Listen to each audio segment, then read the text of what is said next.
ایک شخص نے مرغا اور مرغی پال رکھے تھے۔ ایک بار اس نے مرغے کو ذبح کرنا چاہا، مگر وہ مرغے کو بغیر کسی بہانے کے ذبح نہیں کرنا چاہتا تھا۔ لہٰذا اس نے کچھ سوچا اور مرغے کو حکم دیا کہ اگلی صبح اگر اس نے اذان دی تو اسے ذبح کر دیا جائے گا۔ مرغی نے مرغے کو افسردہ دیکھا تو پوچھنے لگی کہ آج پریشان کیوں پھر رہے ہو؟ مرغے نے ساری صورتحال سے اسے آگاہ کیا تو مرغی بولی، یہ بھی کوئی بڑی بات ہے، مجھے دیکھو میں کون سا اذان دیتی ہوں، تم بھی نہ دینا۔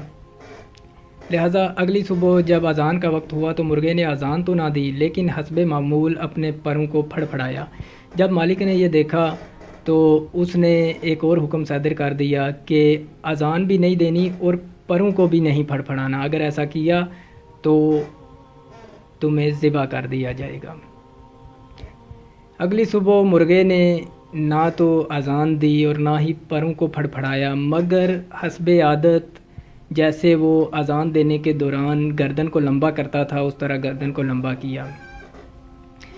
جب مالک نے یہ دیکھا تو اس نے ایک اور حکم صادر کر دیا کہ اب گردن بھی نہیں ہلانی۔ لہٰذا اگلی صبح مرغے نے نہ تو اذان دی، نہ ہی پروں کو پھڑپھڑایا، نہ گردن کو لمبا کیا، بلکہ مرغی کی طرح چپ چاپ بیٹھا تھا۔ مالک نے جب یہ دیکھا تو وہ سوچنے لگا مرغا تو کسی بہانے میں نہیں آ رہا۔ لہٰذا اس نے بہت سوچ بچار کے بعد ایک اور حکم صادر کیا کہ اگر تم نے کل صبح مرغی کی طرح انڈا نہ دیا تو تمہیں ذبح کر دیا جائے گا۔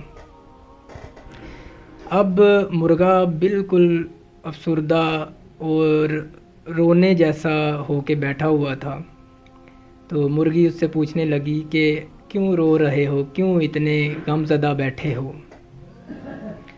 تو مرغے نے اسے کہا مجھے ذبح ہونے کا تو کوئی ڈر نہیں، لیکن مجھے رونا اس بات پہ آ رہا ہے کہ کاش میں اذان پر ہی ذبح ہو جاتا۔ تو پاکستانیوں، یہی تمام پاکستانیوں کا حال ہے۔ جب بھی آپ کسی ایک غیر قانونی، چھوٹے سے چھوٹے غیر قانونی کام پر لبیک کرو گے تو آہستہ آہستہ آپ پھنستے چلے جاؤ گے۔ یہی کچھ ہمارے ملک میں اس وقت ہو رہا ہے۔ اب آپ خود سوچیں کہ مرغا کون ہے، مالک کون ہے اور مرغی کون ہے۔ شکریہ۔